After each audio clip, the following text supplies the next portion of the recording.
MM ஆன்மீக கலசம். வாழ்க்கை ஜோதிடர் திரு பி. முகுந்தன் முரளி.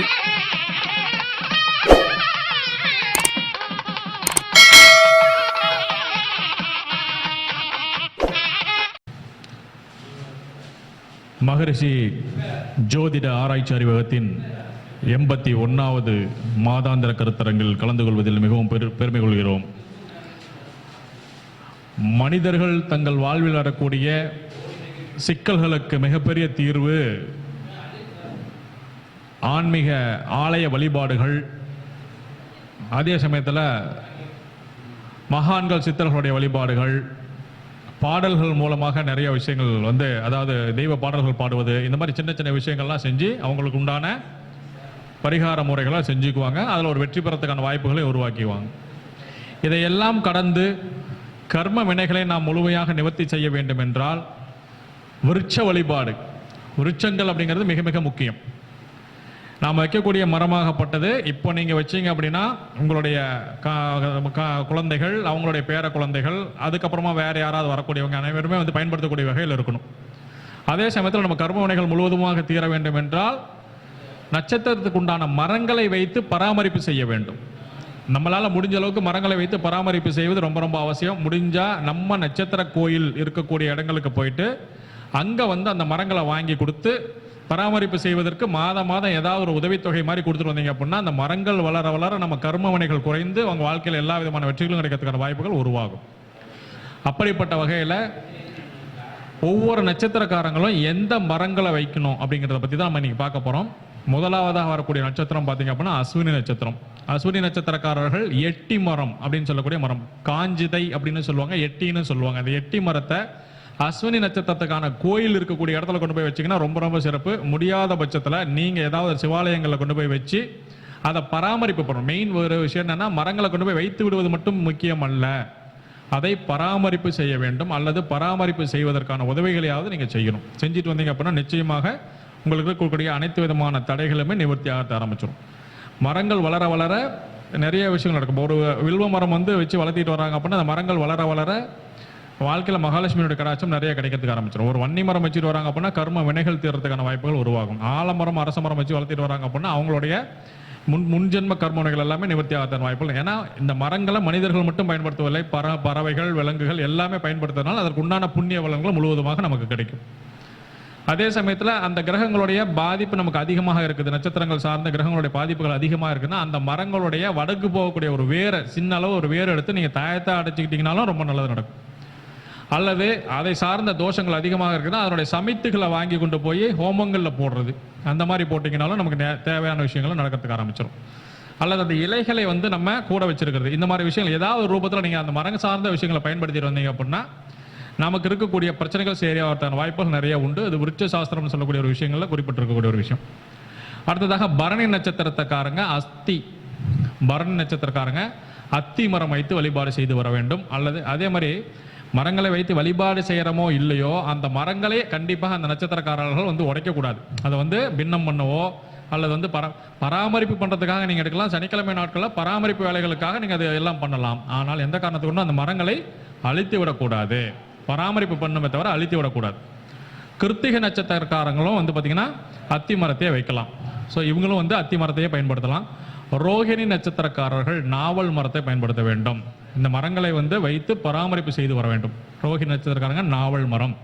மிருகசீரிச நட்சத்திரக்காரங்க கருங்காலி மரங்களை வைத்து பராமரிப்பு செய்து வர வேண்டும்.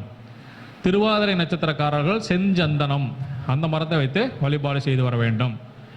புனர்பூச நட்சத்திரக்காரங்கள் மூங்கில் மரம் வைத்து வழிபாடு செய்து வர வேண்டும். பூச நட்சத்திரக்காரர்கள் அரச மரம் வைத்து வழிபாடு செய்து வர வேண்டும்.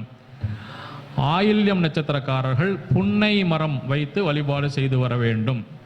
மகம் நட்சத்திரக்காரர்கள் ஆலமரம் வைத்து வழிபாடு செய்து வர வேண்டும். இதை நீங்கள் ஏதாவது ஒரு ஆலயங்களில் கொண்டு போய் கொடுத்துடலாம்.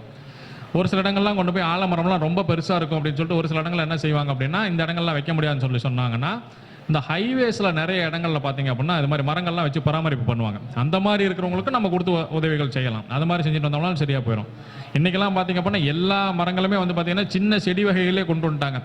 மரத்தினுடைய வயதுகள் அதிகமாக இருக்கும், ஆனால் பார்த்தீங்க அப்படின்னா ஒரு செடி வகையில் இருக்கிற மாதிரி தான் இருக்கும். அந்த மாதிரிலாம் கொண்டு வந்திருக்காங்க. அந்த மாதிரி விஷயங்களுக்கு உதவி பண்ணலாம். பூர நட்சத்திரக்காரங்கள் பலாமரம் வைத்து வழிபாடு செய்து வர வேண்டும். உத்திர நட்சத்திரக்காரர்கள் அலரி மரம், அதாவது அரளிப்பூன்னு சொல்ல முடியாது, அந்த அரளி மரம் வைத்து வழிபாடு. அஸ்த நட்சத்திரக்காரர்களும் அத்தி மரமே வைத்து வழிபாடு செய்யலாம். சித்திரை நட்சத்திரக்காரர்கள் வில்வ மரம், வில்வத்தை வைத்து வழிபாடு செய்து வரணும். வில்வ மரத்தில் ஒரு மிகப்பெரிய சிறப்பு என்னன்னு பார்த்தீங்க அப்படின்னா, காய்க்காத வில்வ மரத்தினுடைய வடக்கு போகக்கூடிய வேர் எடுத்து நம்ம ஒரு தாயத்தில் அணிந்து, வெள்ளி தாயத்தில் அணிந்து பணம் வைக்கக்கூடிய பெட்டியிலையோ அல்லது நம்ம கழுத்துலையோ அணிஞ்சிட்டு வந்தா அப்படின்னா மகாலட்சுமியினுடைய பரிபூர்ண கடாட்சம் கிடைக்கும். இதுவும் வந்து சுக்கிரனுடைய நட்சத்திரம் வரக்கூடிய நாளாக இருந்து சுக்கிரனுடைய நாள் வெள்ளிக்கிழமை நாளாகவும் சுக்கிரனுடைய நட்சத்திரம் பரணி பூரம் போராடமாக வைத்து இந்த மாதிரி இருந்தால் இன்னும் கூடுதல் சிறப்பாக இருக்கும். இல்லை அப்படின்னா ஜென்ரலாகவே ஞாயிற்றுக்கிழமை நாளும் பூச நட்சத்திரம் வரக்கூடிய நாளாக இருந்தால் இன்னும் ரொம்ப சிறப்பாக இருக்கும். சரியா? அதுக்கடுத்தது வந்து பார்த்தீங்க அப்படின்னா சுவாதி நட்சத்திரக்காரங்க மருத மரம், விசாக நட்சத்திரக்காரங்க விலா மரம், அனுச நட்சத்திரக்காரங்க மகிழம் மரம், கேட்டை நட்சத்திரக்காரங்க வெண்கடம்பு மரம், மூல நட்சத்திரக்காரங்க மாமரம் அல்லது சால் மரம்னு சொல்லுவாங்க. இந்த சால் மரம்ங்கிறது என்னன்னு பார்த்தீங்க அப்படின்னா அந்த லாரியினுடைய பிளாட்ஃபார்ம் எல்லாம் போடுவாங்க பாருங்க, இதை தான் வந்து சால் மரம்னு சொல்லுவாங்க. அதையும் பயன்படுத்தி வரலாம். அதுக்கப்புறம் பார்த்தீங்க அப்படின்னா பூராட நட்சத்திரக்காரங்க வஞ்சி மரம் வைத்து வழிபாடு செய்து மிகவும் சிறப்பு. உத்திராட நட்சத்திரக்காரங்க பலாமரம் வைத்து வழிபாடு செய்வது மிகவும் சிறப்பு. திருவோண நட்சத்திரக்காரங்க எருக்கு, வெள்ளு இருக்குன்னு சொல்லக்கூடிய எருக்கு. அவிட்ட நட்சத்திரக்காரங்க வன்னி மரம். சதயம் நட்சத்திரக்காரங்க கடம்ப மரம். பூரட்டாதி நட்சத்திரக்காரங்க மாமரம். உத்திரட்டாதி வேப்ப மரம். ரேவதி நட்சத்திரக்காரங்க இலுப்பை மரம். இந்த மரங்களுக்குள்ளார எப்பவுமே ஒரு விதமான அதிர்வலைகள் இருந்துகிட்டே இருக்கும். அந்த அதிர்வலைகள் வந்து நட்சத்திரங்களோடு தொடர்புடையதாக இருக்கும். அப்போ நீங்கள் அந்த நட்சத்திரம் சார்ந்த சித்தர்கள் வழிபாடு செய்கிறது, அதே மாதிரி அந்த நட்சத்திரம் சார்ந்த ஆழ்வார்கள் வழிபாடு. இப்போ நான் பார்த்தீங்கன்னா இப்போ 43 ஆழ்வார்கள் இதெல்லாம் சொல்லுவாங்க. அவங்களுடைய 63 நாயன்மார்கள் வழிபாடுகள் செய்கிறது, ஆழ்வார்கள் வழிபாடுகள் செய்கிறது, அந்த நட்சத்திரங்கள் இருக்கக்கூடிய ஆலயங்களில் போய் பராமரிப்பு பணிகளுக்கு உதவி செய்கிறது, அதே சமயத்தில் அந்த நட்சத்திரம் சார்ந்த ஆலயங்களில் போய் வழிபாடு செய்வது, அதே மாதிரி நட்சத்திர சம்மந்தப்பட்ட உணவுகளை தானமாக கொடுக்கறது அல்லது உணவுகளை வந்து நம்ம பயன்படுத்துவது, இந்த மாதிரி எல்லா விதமான சூட்சமங்களையும் பயன்படுத்தி நம்ம வந்து நம்மளுடைய கர்ம வினைகளை நிவர்த்தி செய்து நம்ம என்ன செய்யலாம் அப்படின்னா நம்ம இந்த நட்சத்திரம் சார்ந்த தோஷங்கள் வந்து வெளியில் வந்துடலாம். ஆனால் இதை நம்ம தவறாக பயன்படுத்துகிறோம்னு வச்சுக்கோங்க, அந்த மரம் வளர்த்தக்கூடியவங்க அந்த மரங்களை வளர்த்தாம அதை பின்னம் பண்ணியோ காயப்படுத்தியோ ஏதாவது ஒரு வேலை செஞ்சோம் அப்படின்னா அது என்ன வேலை பார்க்கும் அப்படின்னா நிச்சயமாக அவங்களுக்கு மேலும் மேலும் துன்பத்தை தருவதற்கான ஒரு வாய்ப்புகளை உருவாக்கி கொடுத்துரும். அதனால் நம்ம என்ன பண்ணோம், எப்போவுமே நட்சத்திர விருட்சங்களை பொறுத்தவரையிலும் பாதுகாப்பு பண்ணி பராமரிப்பு பண்ணுறது ரொம்ப ரொம்ப அவசியம். அப்போ நட்சத்திரங்கள் மரங்களை வந்து சின்ன சின்ன ஆலயங்களில் கொண்டு போய் கொடுத்து நம்ம பராமரிப்பு செலவுகள் கொடுத்தோம்னாலும் நமக்கு தேவையான விஷயங்களை செய்யறதுக்கு ஆரம்பிச்சிடும். சரி, அதே மாதிரி விருட்சங்களை பொறுத்தவரையிலும் நம்மளுடைய கர்ம வினைகளை மிகவும் வேகமாக உள்வாங்கி நமக்கான நற்பலங்களை தரக்கூடியதாக இருக்குது அப்படின்னு சொல்லியிருக்கோம். கோயில்களில் இருக்கக்கூடிய ஸ்தல விருட்சங்களை பொறுத்தவரையிலும் எல்லாருமே என்ன செய்யறோம் அப்படின்னா எந்த நேரம் வருமோ அந்த நேரம் போய் அந்த ஸ்தல விருட்சங்களை தொட்டு கும்பிட்றோம். அப்படி பண்ணவே கூடாது. காலையில் 8 மணிக்குள்ளார வழிபாடுகள் செய்யும்போது மட்டும் தான் ஸ்தல விருட்சங்களை கட்டி பிடிச்சோ இல்லை நீங்கள் வந்து தொட்டு கும்பிட்றதுக்கான வாய்ப்பெல்லாம் உருவாக்கிக்கணுமே தவிர 8 மணிக்கு மேலே நீங்கள் போகும்பொழுது ஸ்தல விருட்சங்களை பார்க்கணுமே தவிர அதை தொட்டு கும்பிட்றதுக்கான விஷயங்கள் நம்ம செய்யக்கூடாது. அதே சமயத்தில் ஒவ்வொரு ஸ்தல விருட்சங்கள்லையும் இருக்கக்கூடிய வைப்ரேஷன்ஸை முழுமையாக உணரணும். அங்கே இருக்கக்கூடிய இறையாற்றலே அந்த ஸ்தல விருட்சங்களுடைய அடிப்படையில் தான் வேலை செய்யும். இப்போ இறைசக்தி அதிகமாக வரணும் அப்படின்னா அந்த ஸ்தல விருட்சங்கள் சார்ந்த கனெக்டிவிட்டியோட தான் அந்த இறை வழிபாட்டில் வந்து நம்ம மிக முக்கியமான பங்கு வகிக்கும். அப்போ எல்லா ஆலயங்கள்லையும் பாருங்கள், எந்த ஒரு ஆலயமாக இருந்தாலும் முதல்ல அந்த ஏரியாவில் இருக்கக்கூடிய, நாங்கள் ஒரு சமீபத்தில் ஒரு ஆலயத்துக்கு போயிருந்தோம். அந்த ஆலயத்தில் பார்த்தீங்க அப்படின்னா குருந்த மரம்னு ஒரு மரம், அந்த பேரே குருந்தவனம்னு வச்சுருக்காங்க. ஒரு சித்தருடைய ஜீவசமாதி இருக்கக்கூடிய ஒரு இடம் அது. முழுக்க முழுக்க ஒரு 200-300 குருந்த மரங்கள் அங்கே இருக்கும். ஆனால் அந்த மரத்தினுடைய அந்த கோயிலுடைய ஸ்தல விருட்சம் குருந்த மரம் தான். ஸோ அப்போ அந்த மாதிரி எல்லா பகுதியிலுமே அந்த வனமாக இருக்கக்கூடிய ஒரு பகுதிகளை அழித்து தான் என்ன பண்ணுவாங்க அப்படின்னா ஆலயங்களை வந்து புனரமைப்பு பண்ணுவாங்க, கட்டுவாங்க, ரெடி பண்ணுவாங்க. அப்போ அந்த மரங்கள் அதிகமாக இருந்த எந்த இடமோ அந்த இடத்துக்கு உண்டான மரங்களை பாதுகாப்பு பண்ணுவாங்க. அது பார்த்தா ஸ்தல விருட்சம்னு சொல்லுவாங்க. அந்த மரத்துடன் சார்ந்த வைப்ரேஷனில் தான் அங்கே இருக்கக்கூடிய லிங்கமாகட்டும் இல்லை சுவாமி சிலைகளாகட்டும் எதுவாக இருந்தாலும் அதை சார்ந்து தான் இயங்கும்.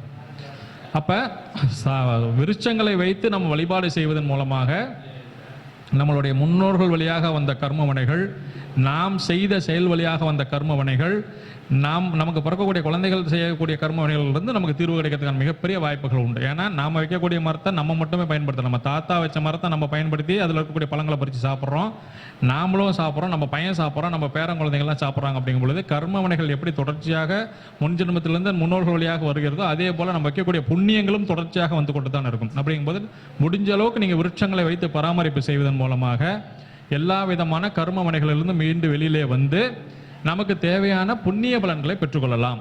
அப்போ பழங்கள் சார்ந்த மரங்கள் வைக்கிறதா இருந்தாலும் சரி, உணவு சார்ந்த மரங்கள் வைக்கிறதாக இருந்தாலும் சரி, அல்லது மருத்துவம் சார்ந்த மரங்கள் வைப்பதாக இருந்தாலும் சரி, வைப்பது பெருசல்ல, அதை வைத்து பராமரிப்பு செய்வது ரொம்ப ரொம்ப அவசியம். அதே சமயத்தில் நிறைய பேர் பார்த்தீங்க அப்படின்னா வில்வ மரங்கள் சின்னதாக முளைச்சிருந்தாவே அதில் இலைகளை பறித்து கொண்டு போய் சிவாலயத்தில் வந்து வழிபாட்டு கொடுக்குறாங்க. அப்படி செய்யவே கூடாது. காய் காய்ச்சிருந்தால் மட்டும்தான் வந்து இந்த வில்வலைகளை பறிக்கணும். காய் காய்ச்சிருக்கணும். காய்ச்சிருந்த வில்வலைகளை பறித்து கொண்டு போய் சிவனுக்கு போடும்போது மட்டும்தான் நமக்கு உண்டான முழு பலன்கள் கிடைக்குமே தவிர, காய் காய்க்காத மரங்கள்லேருந்து கொண்டு போகிற இலைகள் வந்து நிச்சயமாக முழு பலனை தராது. அப்போ அது ரொம்ப ரொம்ப முக்கியம். அப்போ காய் காய்க்காத மரங்களை எந்த விஷயத்துக்கு பயன்படுத்தலாம் அப்படின்னா, ஆன்மீகம் சார்ந்த தெய்வீகம் சார்ந்த விஷயங்களுக்கு அது காய் காய்க்காத மரத்தினுடைய வடக்கு போகக்கூடிய வேர் எடுத்து வெள்ளித்தாயத்தில் அணிஞ்சு நமக்கு கழுத்தில் அணிஞ்சிக்கிறது. இது மகாலட்சுமியினுடைய பரிபூர்ண கடாட்சத்தை கொடுக்கறதுக்கு சப்போர்ட் பண்ணும். இதை தான் செய்ய முடியுமே தவிர நம்ம கண்டிப்பாக இந்த விஷயங்கள் நீங்கள் செய்யவே கூடாது. இதை செஞ்சீங்க அப்படின்னா என்ன ஆகும் அப்படின்னா, நமக்கு கிடைக்க வேண்டிய முழு பலன் நமக்கு கிடைக்காது. ஏன்னா எந்த ஒரு மரமாக இருந்தாலும் அதனுடைய முழுத்தன்மையோடு இருக்கும்போது, இளநீரே எடுத்துக்கோங்க, இளம் பிஞ்சாக இருக்கக்கூடிய இளநீர் குடித்தோம்னா நமக்கு டேஸ்ட் வருமானம் வரவே வராது. அதுலேருந்து ஆரோக்கியமான ஒரு சத்து கிடைக்குமானா அதுவும் கிடைக்காது. ஆனால் இதே வந்து பார்த்தீங்க அப்படின்னா, நல்ல முற்றி இருக்கக்கூடிய இளநீரை குடிச்சிங்க அப்படின்னா நமக்கு தேவையான சக்தியும் கிடைக்கும். அதே சமயத்தில் தேங்காய் எடுத்துக்கும் போது நமக்கு தேவையான ஆரோக்கியமான உணவுப் பொருட்களும் பயன்படுது. அதுபோல தான் வந்து ஒவ்வொரு விருட்சங்களையும் முறையாக பராமரித்து ஒவ்வொரு விருட்சங்களையும் நீங்கள் சரியான முறையில் நீங்கள் வந்து சரி பண்ணி கொண்டு வந்தீங்க அப்படின்னா நிச்சயமாக நம்ம வாழ்க்கையில் இருக்கக்கூடிய எல்லா விதமான கர்ம வினைகளையும் நிவர்த்தி செய்யக்கூடியதாக அமையும் என்று சொல்லிக்கொண்டு, இதில் எனக்கு பேச வாய்ப்பளித்த முகுந்தன் முரளி ஐயா அவர்களுக்கு என் மனமார்ந்த நன்றிகளையும் வாழ்த்துக்களையும் தெரிவித்துக் கொள்கிறேன். நன்றி, வணக்கம். 27 நம்ம வாழ்வை எப்படி மாற்றும் அப்படிங்கிறது தான் நம்ம பேசியிருக்கக்கூடிய ஒரு தலைப்பு. ஸோ அதனால் அனைவரும் பயன்படுத்தி பலனடையுங்கள்.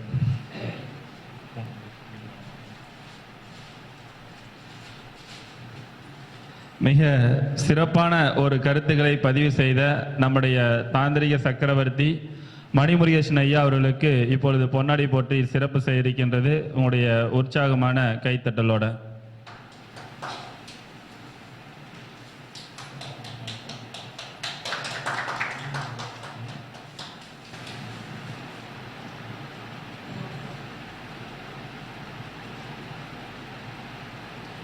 அடுத்ததாக நம்முடைய பழனிசாமி ஐயா அவர்கள் ஒரு 15 நிமிடங்கள் அற்புதமான ஒரு கருத்துக்களை பதிவு செய்ய இருக்கின்றார்.